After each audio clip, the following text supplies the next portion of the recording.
What's going on? It's WTFH Wrestling, live here with the Tyrant, Eric Dawson, an Ontario independent wrestling veteran for a long time. Yeah, a long time. First time I saw you was in the RWA, the old Renegade Wrestling Association. Right. Fun times, yeah. You have any warm memories from back then? Yeah. Was that when you were first breaking in? Yes. How that all came about, I guess it's kind of a shoot, so we'll just kind of shoot, right? Sure. Growing up in Peterborough, and loving wrestling and stuff, and it just so happened that a couple of guys in my city were wrestlers. We're a tag team called the Canadian Glamour Boys, which was Shane Sewell, who's a huge star in Puerto Rico. Yeah. Glamour Boy Shane. Yep, Glamour Boy Shane, and Sean Morley, who went on to become Val Venus. And we went to the same gym, and I was going to college and working out at the same gym, and myself and another guy, Bobby Roode, also went to the same gym. We were always bugging Sean and Shane about getting into the business. And what happened was they were tagging up a lot, doing the tours, and Shane came back to Peterborough and opened up a restaurant. He was taking a break from the business, and Sean did, Japan, Mexico, and he was doing all that. And then I think Shane's restaurant wasn't doing that good, so I think he realized he needed to get back into wrestling, and he needed to get back into ring shape. So we saw him at the gym, and both Roode and I had been bugging him for like a year. And I had actually come down to Hamilton and tried it at a school in '96. Guy's name was Leighton Morrison. Okay. And Leighton was a nice enough guy, but he wanted a lot of money to get trained. I just didn't have it. And then when I talked to Sean Morley about it, he said, well, he gave me the number to Jason Sterling, who's Dewey Robertson's son, and of course the former missing link. Right. And Dewey's son Jason never returned my calls, and so anyway, so a year later in '97, Shane had to get back into ring shape, and so we started training out in a ring out at Val Venus' parents' house, and all the boards broke because the ring had been up all winter. And so it was outside. Yeah, so we were outside for the first little bit, and the ring all broke, rusted through and stuff. Yeah, so it was kind of like, I kept thinking, is this ever going to happen for me? And so he got a hold of Harry D, who's a well-known referee. Yeah, around the Ontario area. Ontario, and Harry's a great guy. And he just said to Harry, he said, I have these two students that I want to train. Do you know of anyone? He said, well, there is a place down in Burlington, Ontario, called Renegade Wrestling Alliance. They're a new company, a lot of young green talent. And he said, he gave the number for Steve Buckley, who was the promoter and the owner. And Shane called him up and said, look, I'm going to bring down my two boys, and we just want some ring time. And at that point, we started going down twice a week to Burlington, and I don't know, I think for about 6 months, we were going 2-3 times a week. And then during that time, the deal was we weren't paying Buckley anything, Roode and I, but we had to pay Shane. In turn, Shane would help some of the students that were there. Now, there's a who's list of guys that were there at the time who actually have been hanging around for a long time. There was Reggie Marley, of course the Hollywood Hunks, Custom and Stunner, and Jamie, who's not with them anymore.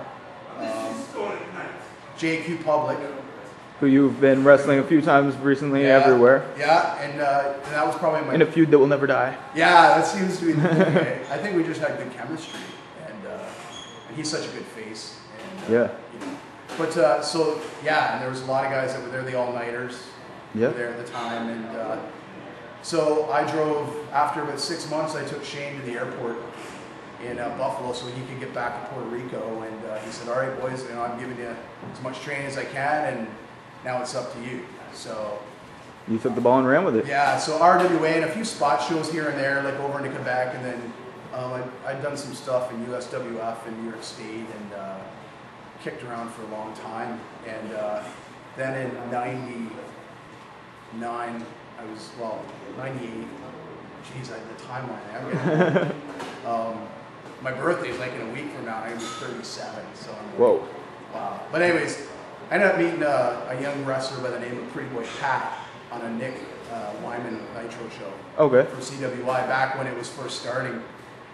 And you just wrestled for them last week too, or the yeah, week before with a big show with Hulk Hogan in it. Brantford, right? Yeah, that was a great show. Unfortunately, Chase didn't make the show.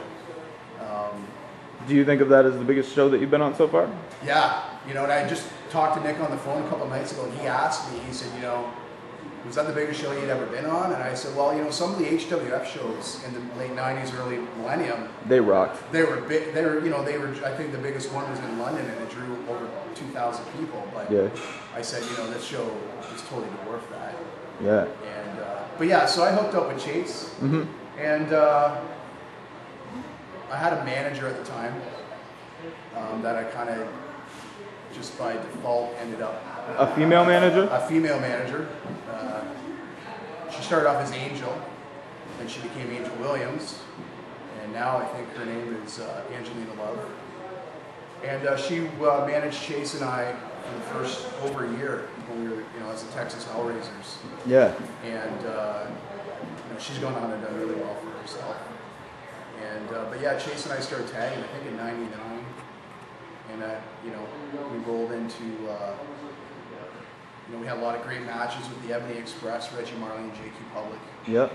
And you know, I miss those days. And then, of course, when the Highlanders broke in, we had a lot of matches with those guys, and a lot of good matches. And we still have a lot of good matches with those guys. And, is that who you think you've had your best matches with? Was the Highlanders? For tag stuff, yeah, and especially at the first Brawl of the Bush, we had a really good match with them. And you know, and that was kind of, I think, one of the first times I actually got nervous working them, because that was the first time I'd worked them since they'd gone to WWE. Since they'd blown up, yeah. Yeah, and they were just, you know, so different to work with because they're so polished and. Yeah. Did you feel like you were learning things from them at that point, since you were more of the veteran at that point? Definitely. They, you know, Robbie's still a great worker. I dare say Robbie's probably one of the top workers in Ontario. Yeah. You know. I can't challenge that. He's a huge man, and he takes the top rope like it's nothing. Yeah, and but yeah, I think the things I remember most over the last going on 13 years, 14, whatever. I'm bad at math. Is probably doing the Texas Hellraiser thing with Scott Chase. And did you want to ask me about what happened to him and why he wasn't at Brawl of the Bush too? If you want to go into it, I thought it might have been personal reasons, so I wasn't going to bother you about it. And that's why I think I want to say it, because I've heard people thought it was kind of a personal thing. And no, basically what happened, I guess I don't like to timeline and date things, but I guess that was a few weeks ago, that show. And basically I stopped by his house, I got into Brantford, and he moved to a new house, and I hadn't had a chance to see the new house, so I stopped by to visit him, you know, before we had to be at the Civic Center. And we were sitting in the backyard on his deck kind of porch thing, and his wife and I were chatting, and he was chatting, and he said, oh, I'm going to get up and go in the kitchen for a minute, I'll be right back. He got up, and his wife and I heard a big bang on the floor, and she went into the other room and called me in, and he had, you know, blacked out and fainted and had a seizure. Whoa. And